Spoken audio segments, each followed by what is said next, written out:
Hey guys, welcome back to my channel. My name is Kim and this is Expedition 3 Pages, and this is my TBR Trail, the quest wrap up for the month of April. So if you're new here and you have no idea what TBR Trail, the quest is, it is my TBR game that I play every single month that I have managed to rope in both my mum and also Amy from Maystar Reads and her mum Sharon to head up teams. And so actually my TBR game involves everybody, involves everyone if they want to be involved. Each team there's about 40 people. I will link down all the information about TBR Trail, the quest, if you want to know more about it in the description.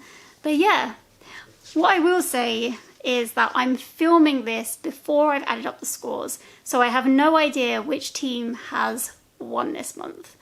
I obviously really hope it's my team, the Asray team. However, when I added up the mid-month points, Team Centaur were like 100 points ahead of us. We have had many Asray submissions since then, so hopefully we've managed to pull back a lot. But anyway, yeah, I just wanted to talk over what I managed to read or didn't read for this month. Here we go, what we're gonna get. Oh, it's gone. I always do that, sorry. 3, you spill some coffee onto a book. This is sacrilege. You get kicked out. Please make your way to the nearest exit. Oh. But can you only go one way? The nearest exit is the bottom of the whirlpool. Basically, yeah. So we've gone there. So now we've got to spin the hard wheel to find out what our prompt is going to be. Yeah, so because they had to move backwards, she has to spin the hard wheel.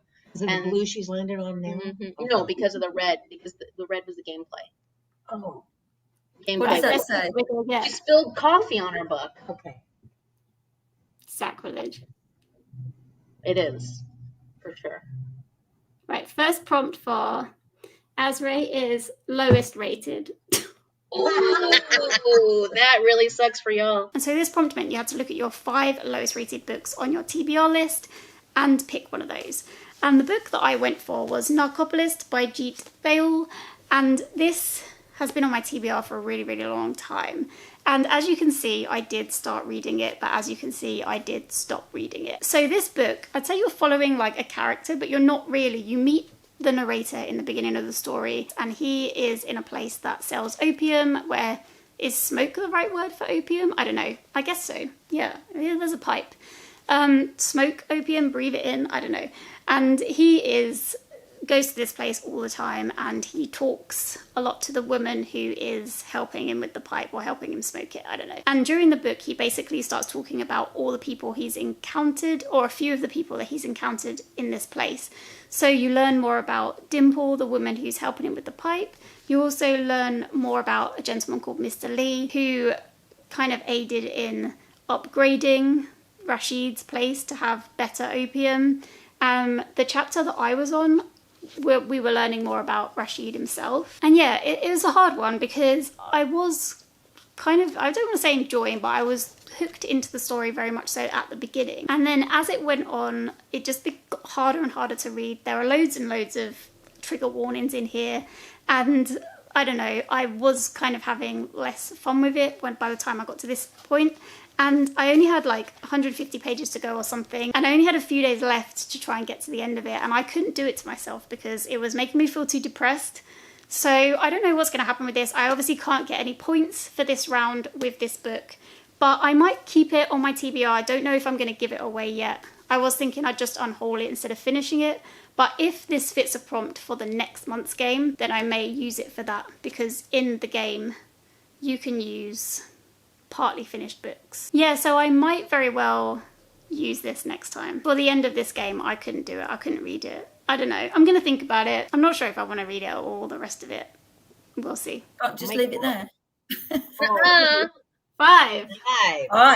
Nice. Okay. There we go. So I guess, are we going to carry on going into the library? So 1, 2, 3, 4, 5. Oh my gosh, it's another gameplay one, which I'm scared of now. It would be a game way. Either 1, way. 2, 3, 4. Oh no. Okay, so I think we should go into the library, because if they get into the forest, we can't go into the forest. So yeah, you gotta go to the library then. Once one is in there, the other one can't go in. Right, 1, 2, 3, 4, 5. And we'll go and find out another library one. Please be a nice one. 7.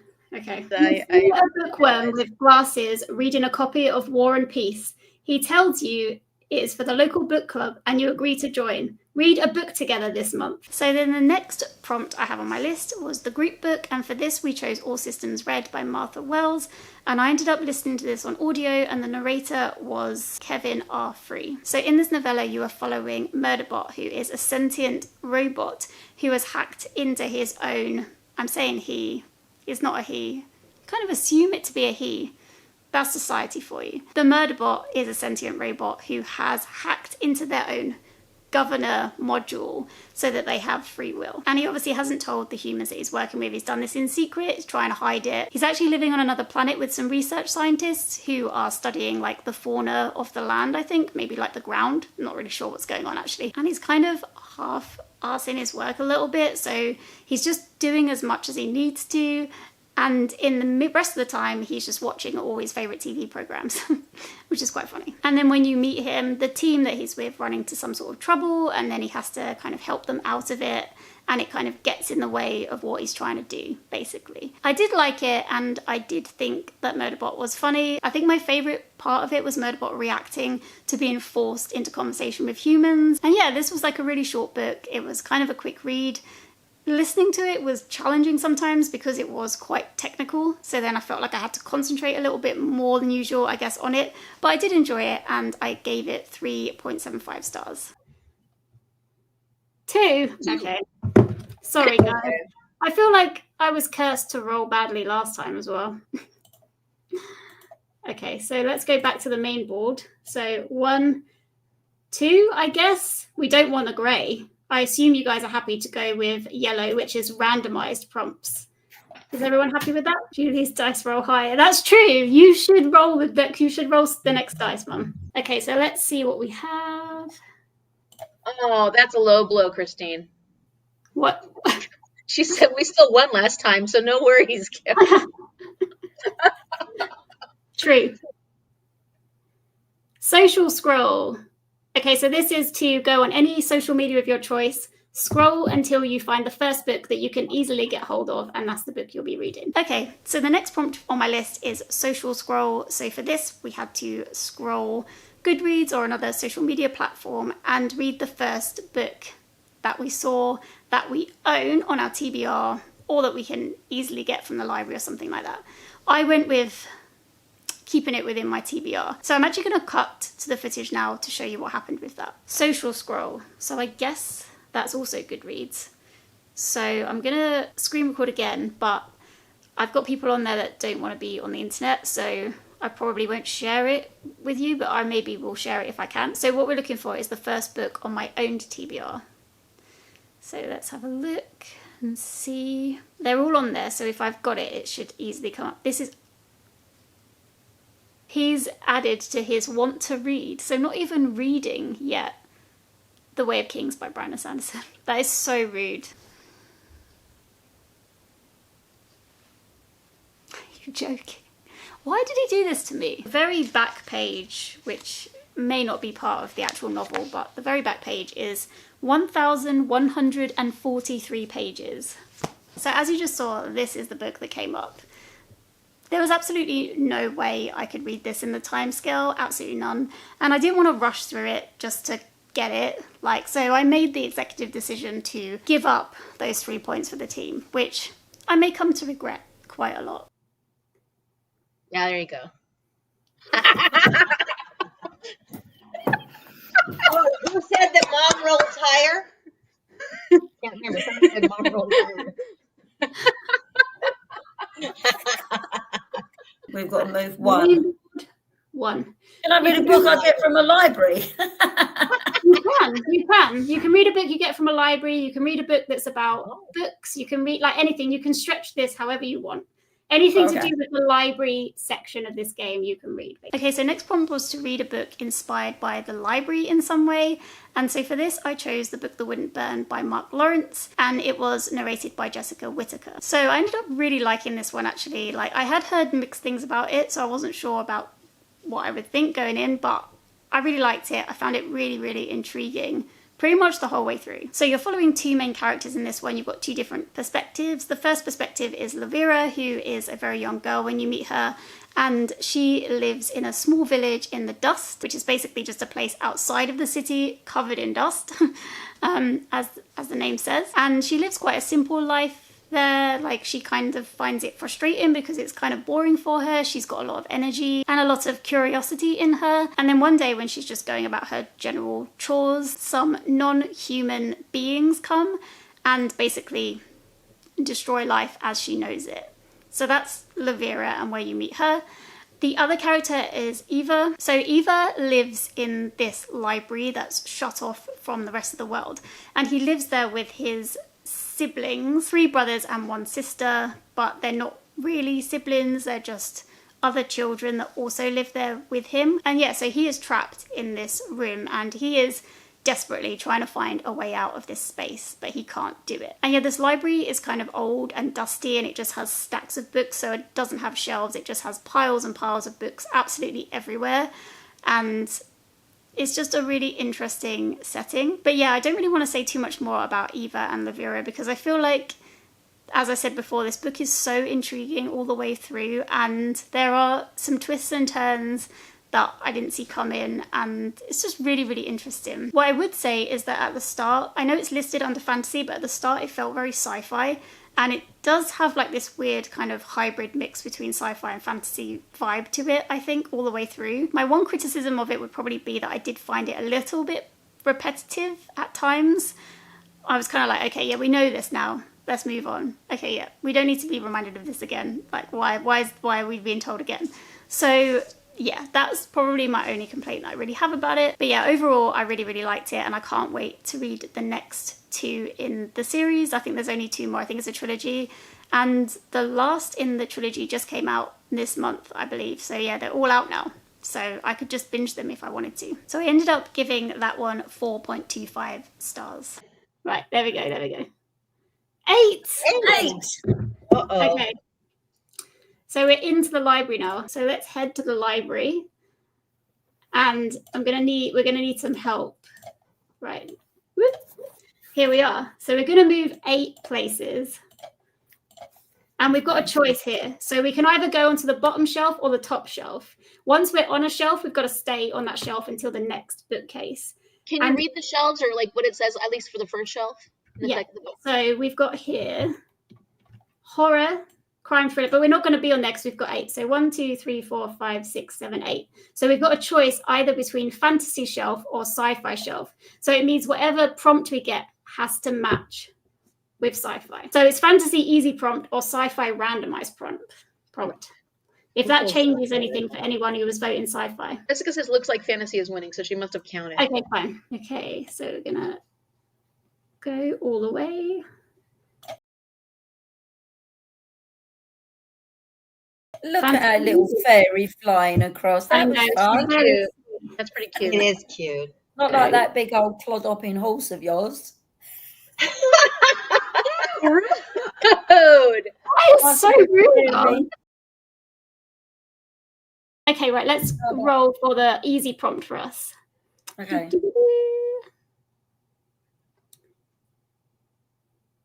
Favorite trope? Fantasy. Okay, next up we had read a fantasy book with your favorite trope. And so my favorite trope, I looked it up, it did say it counted. I always get a bit confused with tropes. I think I'm taking those prompts out of the game because I feel like they cause confusion and chaos. But yeah, for my trope, I chose medieval setting. And so for this, I read Equal Rights by Terry Pratchett, and I actually kind of part read this and part listened to it. I mainly listened to it, I'm not gonna lie. And it was narrated by, well, mainly Indria, I'm not sure how to say that. I can't read my writing now. What have I written here? Indira Varma, and then also Peter Serafinowicz and Bill Nye. But the 2 men, very minimal. I think less than a paragraph each that they actually narrated in this one. So in this book, you are following a young girl from the very first day that she is born, and she is born as the 8th daughter of an 8th son. And so in the Discworld, if you are born the 8th son of an 8th son, then you become a wizard. So there's like some big fanfare at the beginning of this book where a wizard comes to like pass on his wizardry to the next 8th son of an 8th son, and then too late they realise she's a girl. So Esk is the first female wizard there ever was. And in this book, she goes on a bit of a journey with a woman called Granny, who isn't really her granny, but is kind of like the local witch, who tries to teach her the ways of becoming a witch. And yeah, Esk is kind of maintaining that she would like to become a wizard. And you just kind of see their journey throughout that whole kind of basic premise. And it's really, really good. It's really, really good. I absolutely loved this, and I gave it 5 stars. I thought it was excellent. I absolutely love Pratchett's writing. I think he's so inventive and like descriptive, but in such a clever way that really makes you think and makes you laugh. And yeah, there are some parts in here that are quite punny, and I don't usually like puns, but they're either kind of actually quite good, or I can just roll my eyes and move on. It doesn't really affect my enjoyment of the book at all. But yeah, I absolutely loved it. It was so, so good. And yeah, 5 stars. Top book of this round for me. Loved it. This was the last one I read as well. I think I finished it with like 45 minutes left to go before the end of the round. So I was cutting it fine. Final roll. 5. We got a 5. We got a 5. Oh, very good. 1, 2, 3, 4, 5. So this time, I don't know if you can see, let me zoom in. So we've got a choice this time. We're going to go past the coffee tables, and we're going to go to either romance or literary fiction. So we've got randomize in romance or easy in literary fiction. That's the choice. I think romance has got it. Okay, so romance and randomize. Ready? And let's go. So this is for romance in random letter, author surname. So let me pull up the random letter generator. Oh, that's going to really narrow it down. Okay, so let's go. Let's pick a letter. And we've got M. Okay, then the last prompt on the list was to read a romance book with an author with a surname beginning with M. Yeah. So for that, I decided to read A Court of Thorns and Roses by Sarah J. Maas. And I also listened to this on audio, and the person that narrated it was Jennifer Ikeda. And I surprised myself with this one because the reason I chose it was because I don't really read fantasy, so I thought maybe I should try fantasy romance. And ACOTAR is like the be-all and end-all, the original. I don't know if it's the original, but like that was very, very hyped book on BookTube, especially for years. So I thought I would kind of try that one first. And actually, I quite surprised myself because I did actually quite enjoy this one. I'm not going to lie, I did. So in this book, you are following Feyre. So when you meet her, she's a 19-year-old who belongs to a family. No, she doesn't belong to a family. She's in a family that has fallen from grace. So I think it was 8 years previous. They lost all their fortune and basically went from riches to rags, essentially. It's Feyre, her dad, and her 2 sisters, and her 2 sisters basically sit around and don't do anything. Feyre, even though she's the youngest, she's the one that goes out and hunts for the family. And one day when she goes out hunting, she ends up killing a wolf. This is a terrible mistake because one of the evenings after she kills the wolf, her home is invaded by another creature, and she is basically taken to the land of the Fae and told that she will never return to her family. That's it. She went against a pact between the fairies and the humans by killing the wolf, and therefore her life is now done and she has to live in the land of the fairies. It's a Beauty and the Beast retelling, so from that you can probably see where it goes. But yeah, I'd say this is a book of actually like 2 halves. So the first half was very much like the Beauty and the Beast retelling for me, and then it kind of switched and there was much more to the story going on later on. The first part I was kind of getting a bit bored with and a bit frustrated with because I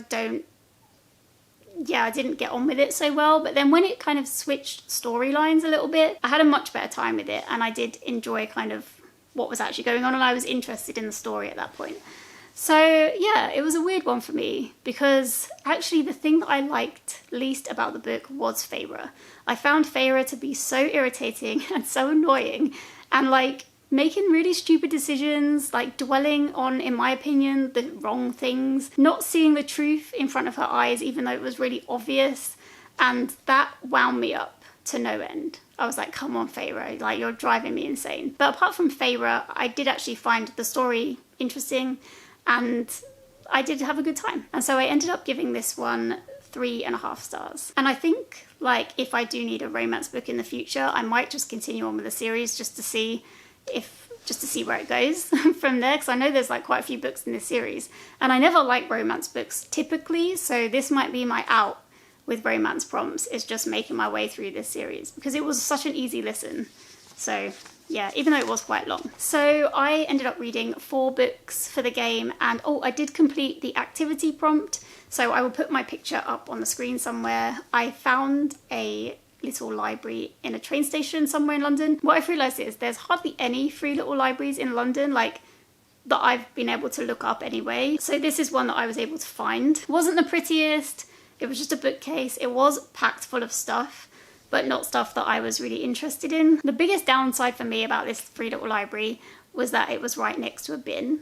And I don't like my books to be next to bins, especially open bins that strangers can put their stuff in.